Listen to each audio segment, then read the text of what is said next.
देहरादून स्थित यूपीईएस विधौली में आयोजित उत्तराखंड न्यायाधीश संघ के वार्षिक सम्मेलन judicial 2.0 inclusion access and strengthening में मुख्यमंत्री पुष्कर सिंह धामी ने प्रतिभाग किया। इस अवसर पर उन्होंने कहा कि न्याय व्यवस्था को अधिक समावेशी, सुलभ, पारदर्शी और प्रभावी बनाना सुशासन की मूल भावना है। मुख्यमंत्री ने कहा कि समाज के प्रत्येक वर्ग तक त्वरित और निष्पक्ष न्याय की पहुंच सुनिश्चित करना राज्य सरकार की सर्वोच्च प्राथमिकताओं में शामिल है। उन्होंने न्यायपालिका को लोकतंत्र का मजबूत स्तंभ बताते हुए कहा कि जनता का विश्वास न्याय व्यवस्था की सबसे बड़ी ताकत है। मुख्यमंत्री ने ई-कोर्ट्स, डिजिटल केस मैनेजमेंट और वीडियो कॉन्फ्रेंसिंग जैसी तकनीक आधारित व्यवस्थाओं का उल्लेख करते हुए न्यायिक प्रक्रियाओं को और अधिक प्रभावी बनाने पर बल दिया। इस दौरान उन्होंने उत्तराखंड जज एसोसिएशन की कल्याण निधि के लिए 5 करोड़ रुपए देने की घोषणा की तथा एसोसिएशन की स्मारिका का विमोचन किया। तो उत्तराखंड जज एसोसिएशन को जो है लोकतंत्र का न्यायपालिका को मजबूत स्तंभ बताया है। मुख्यमंत्री पुष्कर सिंह धामी ने जुडिशियल 2.0 सम्मेलन में प्रतिभाग किया है। मुख्यमंत्री पुष्कर सिंह धामी ने और इस दौरान उन्होंने संबोधित किया। संबोधन के दौरान जो है उन्होंने तकनीक आधारित न्यायिक सुधारों का उल्लेख किया और साथ ही जो है उत्तराखंड जज एसोसिएशन को 5 करोड़ रुपए की घोषणा भी की गई है। Judicial 2.0 inclusion access and strengthening रखा गया है, जो अपने आप में एक बृहद एवं अत्यंत महत्वपूर्ण विषय है। ये विषय सीधे तौर पर सुशासन के उस संकल्प से जुड़ता है जिसे लेकर आदरणीय प्रधानमंत्री श्री नरेंद्र मोदी जी के नेतृत्व में हम निरंतर आगे बढ़ रहे हैं, निरंतर हम प्रयास कर रहे हैं। जब हम इंक्लूजन अर्थात समावेशिता की बात करते हैं तो इसका सीधा अर्थ है कि हमारी न्याय प्रणाली में समाज के हर वर्ग को, चाहे वो गरीब हो, वंचित हो, महिला हो या बुजुर्ग हो, सबका बराबर स्थान और उसको बराबर का सम्मान मिले। न्याय व्यवस्था ऐसी होनी चाहिए जिसमें किसी भी नागरिक को अपनी जाति, धर्म, वर्ग या आर्थिक स्थिति के कारण खुद को अलग थलग महसूस न होना पड़े। दूसरा महत्वपूर्ण बिंदु एक्सेस अर्थात न्याय तक सबकी समान पहुंच हो, आसान पहुंच हो। न्याय केवल अदालतों के कमरों तक सीमित नहीं होना चाहिए, मेरा ऐसा मानना है। और न्याय तक पहुंच का मतलब है भौगोलिक दूरियां, आर्थिक तंगी कभी भी न्याय के रास्ते पर अवरोध न बने, उसमें बैरियर का काम न करे। और जैसा अभी चीफ जस्टिस साहब ने भी बोला कि उत्तराखंड बहुत ही कठिन भौगोलिक परिस्थितियों का राज्य है। पहाड़ के दूर दराज के गांवों में रहने वाले हमारे जरूरतमंद लोगों को, भाई बहनों को न्याय के लिए भटकना न पड़े, उन्हें अपने नज़दीकी सरल तरीके से, आसानी से, सुलभ तरीके से न्याय मिल सके, ये सुनिश्चित करना मैं समझता हूँ हमारी सबसे बड़ी प्राथमिकता होनी चाहिए। और तीसरा बिंदु है स्ट्रेंथिंग और सुदृढ़ीकरण। इसका अर्थ है कि हम अपनी न्याय व्यवस्था के आधुनिक तकनीक, नई प्रणाली यानी कि टेक्नोलॉजी का अधिक से अधिक उपयोग कैसे हो, कैसे हम अपने काम में उसको समाहित करें और ये नई कार्यप्रणाली से इतना अधिक शक्तिशाली बना दें इस व्यवस्था को कि हर चुनौती का सामना करने के लिए तैयार रहें। देवियों और सज्जनों, न्याय की सार्थकता 2 बातों पर निर्भर होती है। पहला, न्याय बिना किसी भेदभाव के हो, निष्पक्ष हो, और दूसरा, न्याय समय से मिले। कहा भी गया है कि जब देरी से न्याय मिलता है तो न्याय न मिलने के बराबर होता है। जब आम जनता को लंबे समय तक अदालतों के चक्कर लगाने पड़ते हैं तो उनका समय और संसाधन दोनों ही बर्बाद होते हैं। उनका न्याय प्रणाली से भरोसा भी उठने लगता है, डगमगाने लगता है। इसलिए हमारा सामूहिक प्रयास एक ऐसे समाज की स्थापना का भी होना चाहिए जहां हर पीड़ित को, हर जरूरतमंद को कम से कम समय में न्याय मिले और बिना किसी मानसिक या आर्थिक उत्पीड़न के पारदर्शी तरीके से न्याय मिल सके। और यही सुशासन की मूल भावना भी है। भाइयों बहनों, ये बात हम सभी भली भांति जानते हैं कि न्यायपालिका हमारे लोकतंत्र के सबसे प्रमुख और मजबूत स्तंभों में से एक है। समाज में जब भी किसी नागरिक के अधिकारों पर आंच आती है या जब कोई भी व्यक्ति खुद को असहाय महसूस करता है, तो उसकी उम्मीद की आखिरी किरण कहीं जाकर टिकती है, तो वो हमारी न्यायपालिका होती है। और न्यायपालिका केवल कानून की व्याख्या ही नहीं करती, बल्कि वो समाज के अंतिम छोर में खड़े हुए व्यक्ति को उसके भीतर एक सुरक्षा का भाव, एक गरिमा का भाव और आत्मसम्मान का भाव पैदा करती है। भारतीय संस्कृति में न्याय को सर्वोपरि माना गया है। प्राचीन भारतीय विचारकों ने कहा है, न्याय मूलम स्वराज्यम स्यात्, अर्थात सुशासन और सशक्त राष्ट्र की नींव न्याय पर ही आधारित होती है। इसलिए जब तक हमारी न्याय व्यवस्था निष्पक्ष, पारदर्शी और सुदृढ़ नहीं होगी, तब तक एक आदर्श समाज और सुशासन की कल्पना भी छोटी रह जाएगी या अधूरी रह जाएगी। कानून का शासन तभी सार्थक है जब जनता का न्यायपालिका के प्रति एक अटूट विश्वास बना रहे, और इस विश्वास को बनाए रखने की सबसे बड़ी जिम्मेदारी हमारे माननीय न्यायाधीशों के कंधों पर है, जिसे आप सब लोग बहुत भली भांति तरीके से निभा भी रहे हैं, सफलतापूर्वक उसको संपन्न कर रहे हैं। आज जब हमारा देश अमृत काल में कदम रख चुका है और एक विकसित भारत बनने के महान संकल्प की ओर व्यवस्थित तरीके से आगे बढ़ रहा है, तब ये और जरूरी हो जाता है कि हमारी न्याय प्रणाली भी उतनी ही अधिक आधुनिक, संवेदनशील और सरल बने। आदरणीय प्रधान, उत्तराखंड के राज्यपाल गुरमीत सिंह ने गंगोली हाट स्थित प्रसिद्ध मां हाट कालिका मंदिर में पूजा अर्चना कर प्रदेशवासियों की सुख समृद्धि, खुशहाली और मंगलमय जीवन की कामना की। इस दौरान उन्होंने मंदिर परिसर में श्रद्धालुओं और स्थानीय नागरिकों से संवाद कर क्षेत्र के विकास, पर्यटन संभावना और जन कल्याणकारी गतिविधियों की जानकारी ली। राज्यपाल ने मंदिर समिति के पदाधिकारियों के साथ बैठक कर श्रद्धालुओं के लिए उपलब्ध सुविधाओं और धार्मिक पर्यटन को बढ़ावा देने के विषय पर चर्चा की। उन्होंने कहा कि धार्मिक और सांस्कृतिक धरोहरों का संरक्षण स्थानीय अर्थव्यवस्था और पर्यटन विकास के लिए महत्वपूर्ण है। राज्यपाल ने भारतीय सेना में अपने लंबे कार्यकाल और कुमाऊं रेजिमेंट से जुड़े अनुभव साझा करते हुए कहा कि जय मां कालिका का उद्घोष सैनिकों के लिए प्रेरणा का स्रोत रहा है। उन्होंने पिथौरागढ़ में बढ़ते पर्यटन पर भी प्रसन्नता व्यक्त की है।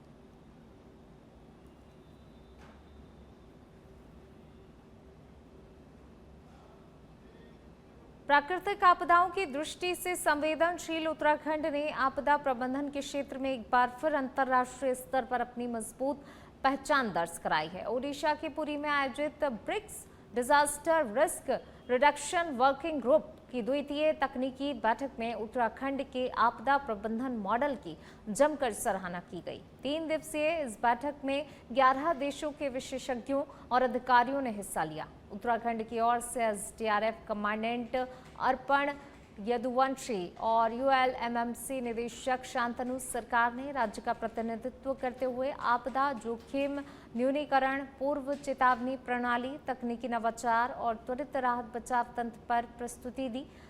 सिलक्यारा टनल रेस्क्यू ऑपरेशन और धराली आपदा प्रबंधन कार्यों को कठिन परिस्थितियों में सफल आपदा प्रबंधन के उत्कृष्ट उदाहरण के रूप में प्रस्तुत किया है। तो वहीं इस बैठक में एसडीआरएफ की त्वरित प्रक्रिया क्षमता, बहु एजेंसी समन्वय और पूर्व चेतावनी प्रणाली को विशेष रूप से सराहा गया।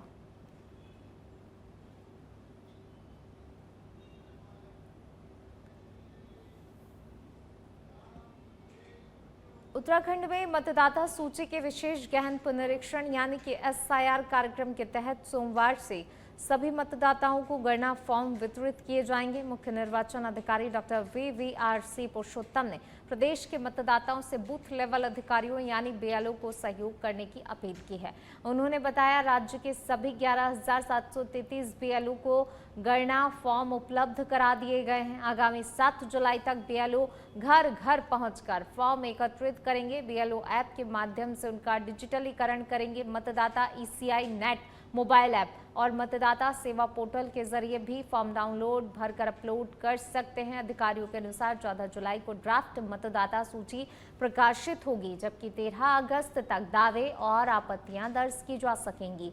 सभी प्रक्रियाओं के बाद 15 सितंबर 2026 को अंतिम मतदाता सूची का प्रकाशन किया जाएगा।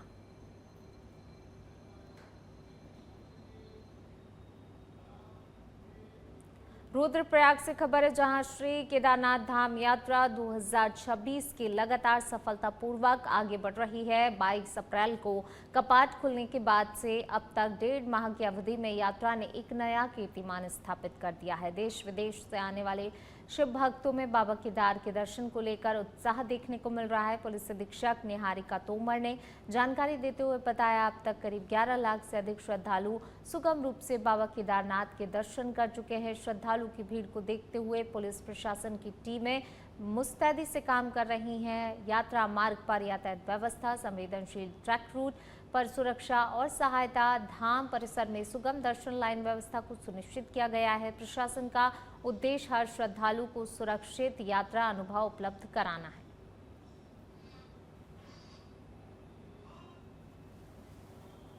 श्री केदारनाथ धाम के कपाट खुले हैं 22 अप्रैल को।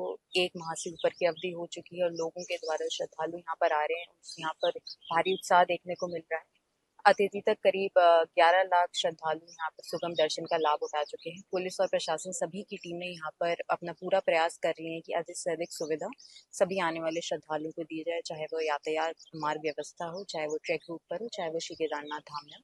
और आगे भी हमारा निरंतर प्रयास रहेगा कि हम सभी सुविधाओं को और बेहतर करते जाएं और सभी के सुगम दर्शन यहाँ कराते जाएं। देहरादून से बड़ी खबर है, जहां पर चारधाम यात्रा में श्रद्धालु का उत्साह नए रिकॉर्ड बना रहा है। यात्रा शुरू होने के बाद से अब तक करीब 30 लाख श्रद्धालु केदारनाथ, बद्रीनाथ, गंगोत्री, यमुनोत्री धाम के दर्शन कर चुके हैं। 19 अप्रैल से शुरू हुई यात्रा के शुरुआती 44 दिनों में 29.85 लाख से अधिक श्रद्धालुओं ने चार धाम पहुंचकर पूजा अर्चना की है। पिछले वर्ष इसी अवधि में ये संख्या करीब 26.34 लाख थी, यानी इस बार 3 लाख से अधिक श्रद्धालुओं की बढ़ोतरी दर्ज की गई है। मौसम की चुनौतियों और दुर्गम पहाड़ी रास्तों के बावजूद भी श्रद्धालुओं का उत्साह कम नहीं है। प्रतिदिन 70 से 80 हजार यात्री चार धामों में दर्शन कर रहे हैं। बढ़ती भीड़ को देखते हुए प्रशासन, पुलिस, यात्रा प्रबंधन और स्वास्थ्य विभाग अलर्ट मोड पर है। श्रद्धालुओं की सुविधा और सुरक्षा के लिए व्यवस्थाओं को लगातार मजबूत किया जा रहा है। जैसे कि चार धाम यात्रा चल रही है हमारी, और लगभग जो है हमारी जो स्क्रीनिंग है वो 5.5 लाख के आसपास हो चुकी है। और यात्री भी इस बार काफ़ी आ रहे हैं, जो लास्ट ईयर से लगभग मेरे ख्याल में 3.5 लाख के आसपास, उससे ज़्यादा इस बार यात्री आए हैं। काफ़ी भीड़ भी है। और जो हमारे कोमॉर्बिड हैं वो कम से कम 15,500 के आसपास अभी आइडेंटिफाई हम लोगों ने वो करे हैं, चिन्हित करे हैं। और साथ में जो है उनको हमने सलाह भी दी है, काउंसलिंग भी की है। और हमारे सब जगह दवाइयाँ भी पर्याप्त मात्रा में हैं और हमारे मैन पावर सब जगह लगी हुई है। और हमारी कोशिश यही है कि जहाँ पर स्पेशली हाई एल्टीट्यूड वाले हैं, जैसे केदारनाथ धाम है और यमुनोत्री, जहाँ पर डेथ रेट ज़्यादा है, तो वहाँ पर जो मेन चीज़ है कि जागरूकता, कि जो यात्री हैं वो एकदम से ये नहीं कि तुरंत ही जो है चढ़ाई पर चढ़े, उनको रुक रुक के मतलब 1 घंटे के बाद कम से कम 10-15 मिनट का विश्राम लेना है। और मौसम जैसे कि आपको पता है एकदम से ठंडा, एकदम गर्म है, तो अपने पास गर्म कपड़े भी रखने हैं और पर्याप्त मात्रा में पानी भी पीना है हमको। और साथ में उनको जहाँ भी दिक्कत होती है, सांस लेने में दिक्कत है या चक्कर आ रहा है या जी मिचला रहा है, इस टाइप की कोई भी परेशानी हो तो तुरंत जो है निकटतम चिकित्सा इकाई में जाए। ये उनके निर्देश हम लोग निर्देश भी दे चुके हैं और अपनी जो है एडवाइजरी भी हम जाए। देहरादून जिले के चकराता के नागथात खत बहलाड में जौनसार बाबर सांस्कृतिक पुनरुत्थान समिति द्वारा 33वें लोक संस्कृति महोत्सव एवं क्रीड़ा समारोह का आयोजन किया गया। इस अवसर पर चक्राता विधायक प्रीतम सिंह मुख्य अतिथि के रूप में शामिल हुए। कार्यक्रम में उन्होंने विभिन्न प्रतियोगिताओं में भाग ले रहे खिलाड़ियों से मुलाकात कर उनका उत्साहवर्धन किया और खेल भावना के साथ बेहतर प्रदर्शन के लिए प्रेरित किया। विधायक ने कहा, जौनसार बाबर की समृद्ध लोक संस्कृति, परंपरा और खेल प्रतिभाएं क्षेत्र की धरोहर हैं, जिन्हें संरक्षित करना आवश्यक है। उन्होंने आयोजन समिति की सराहना करते हुए कहा, ऐसे आयोजन युवाओं को अपनी संस्कृति, खेल गतिविधियों से जोड़ने का कार्य करते हैं। कार्यक्रम में बड़ी संख्या में ग्रामीण खिलाड़ी, जनप्रतिनिधि, क्षेत्रवासी मौजूद रहे, जिन्होंने लोक संस्कृति महोत्सव का आनंद लिया और क्षेत्रीय परंपराओं को जीवंत बनाए रखने का संदेश दिया।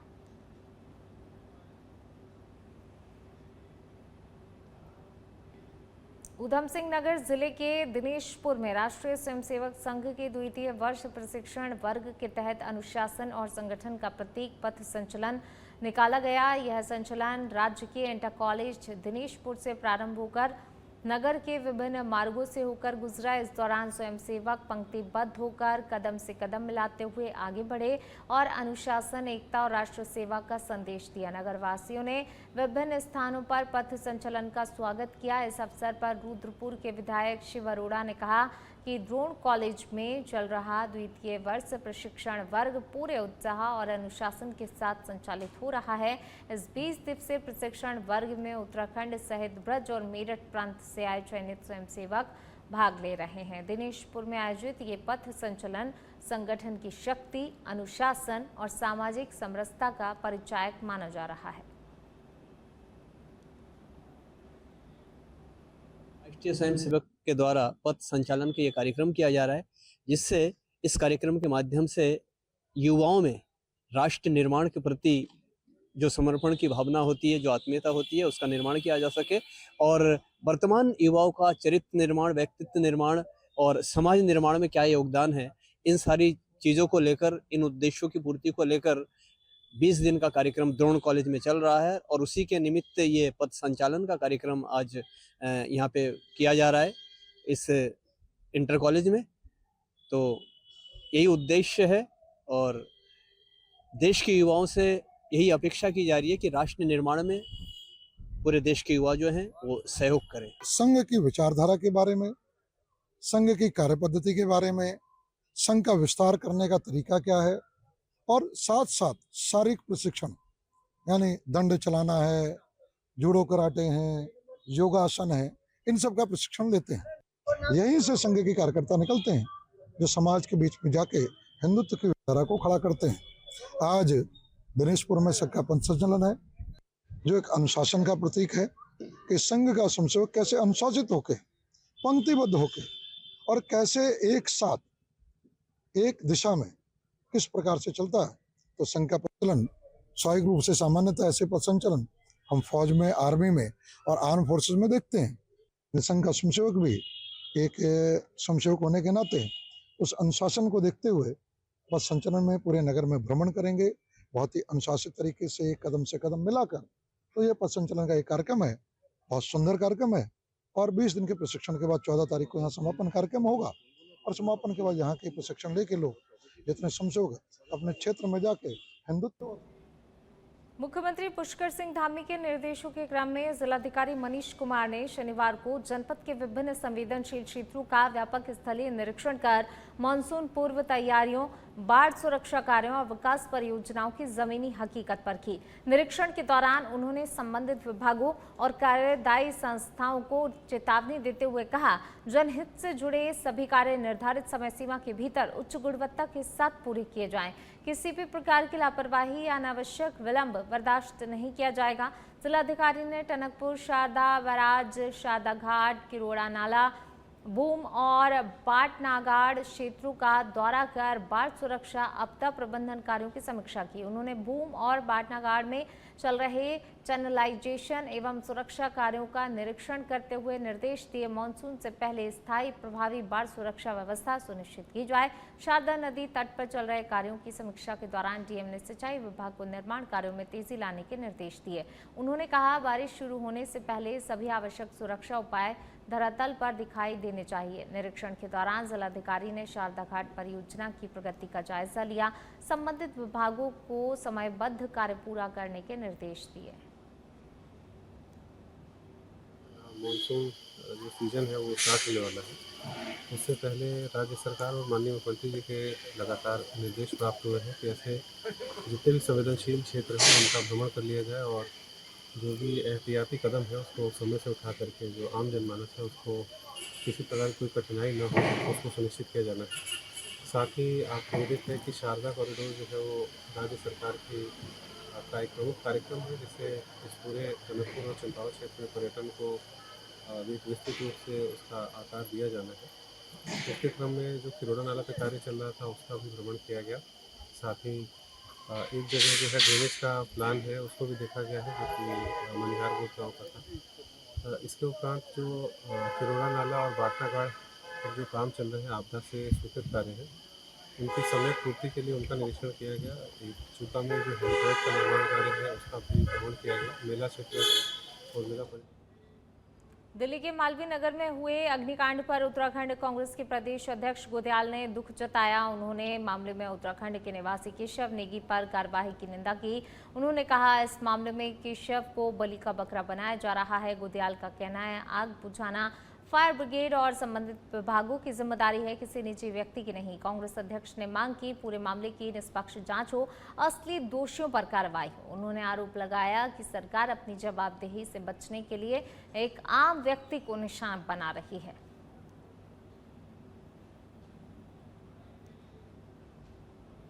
दिल्ली के मालवीय नगर में हुए अग्निकांड में करीब 1.5 दर्जन से अधिक लोगों के हताहत होने की बहुत ही दुखद खबर सामने आई। ये बहुत ही सुनकर बहुत ही दुख हुआ कि एक अग्निकांड में इतने लोगों ने अपनी जान गंवा दी। प्रभु मृतकों की आत्मा को शांति प्रदान करें और इसमें जिन लोगों को भी घायल के रूप में शारीरिक क्षति हुई है, घायल हैं, उन्हें जल्दी स्वास्थ्य लाभ हो, मैं ऐसी कामना करता हूँ। घटना बहुत ही दुखद है, लेकिन इस घटना के उपरांत जो सरकार ने कार्रवाई की वो और भी कष्टदायी है।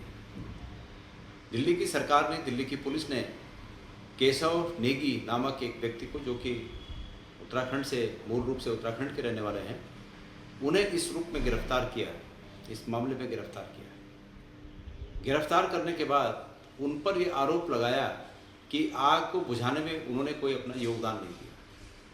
स्वाभाविक रूप में ये सब जानते हैं कि जब आग लगती है तो सब लोग अपनी जान बचाने के लिए इधर उधर भागते हैं। हो सकता है कि केशव नेगी, जिनके ऊपर ये आरोप है कि उन्होंने आग बुझाने का प्रयास नहीं किया, उन्होंने भी अपनी जान बचाने के लिए वो भी इधर उधर कहीं चले गए हों, भाग गए हों, इधर उधर निकल गए हों। लेकिन सवाल ये है कि क्या केशव नेगी को आग बुझाने का फायर ब्रिगेड की जिम्मेदारी केशव नेगी के पास थी? मुझे जहाँ तक पता चला, केशव नेगी जी उस रेस्टोरेंट के, उस होटल के शेफ थे, खाना बनाने का काम करते हैं। ये आग बुझाने की जवाबदारी का काम केशव नेगी नहीं करते हैं। नवसृजित नगर पंचायत पार्टी के पहले चुनाव में मुकाबला पूरी तरह दिलचस्प और हाई प्रोफाइल होता जा रहा है। एक और भाजपा समर्थित प्रत्याशी नवीन राम के प्रचार में भाजपा के वरिष्ठ नेताओं और दर्जन राज्य मंत्री सहित कई दिग्गज अपनी ताकत झोंक रहे हैं। वहीं दूसरी ओर शनिवार को चुनावी मैदान में एक ऐसी एंट्री हुई जिसने पूरे क्षेत्र की राजनीतिक चर्चाओं का केंद्र बदल दिया। इंडियन आइडल विजेता और उत्तराखंड के लोकप्रिय गायक पवनदीप राजन ने अपने जीजा एवं निर्दलीय प्रत्याशी नारायण लाल के समर्थन में पार्टी पहुंचकर विशाल शक्ति प्रदर्शन रैली में भाग लिया। उनके पहुंचते ही चुनावी माहौल में जोश देखने को मिला। समर्थकों का उत्साह चरम पर पहुंच गया। पार्टी की सड़कों पर निकली रैली में युवाओं, महिलाओं, बुजुर्गों की बड़ी भागीदारी देखने को मिली। नारायण नारायण और अन्य चुनावी नारों से पूरा क्षेत्र गूंज उठा। रैली में भीड़ ने ये संदेश देने की कोशिश की कि निर्दलीय प्रत्याशी नारायण लाल भी मुकाबले में मजबूत स्थिति में हैं। पवनदीप राजन ने लोगों से अपने जीजा नारायण लाल के पक्ष में मतदान करने की अपील की। उनके साथ सेल्फी लेने, उन्हें देखने के लिए लोगों की भीड़ उमड़ी। राजनीतिक जानकारों का मानना है पवनदीप की लोकप्रियता का असर युवा मतदाताओं पर पड़ सकता है और इससे चुनावी समीकरणों में बदलाव की संभावना से इनकार नहीं किया जा सकता। नगर पंचायत अध्यक्ष पद के लिए भाजपा समर्थित नवीन राम, निर्दलीय नारायण लाल और पार्वती देवी के बीच त्रिकोणीय मुकाबला माना जा रहा है। तीनों उम्मीदवार अपनी अपनी जीत के लिए दावे कर रहे हैं, लेकिन नारायण लाल के समर्थन में हुए इस शक्ति प्रदर्शन ने चुनावी चर्चा को नया मोड़ दे दिया है।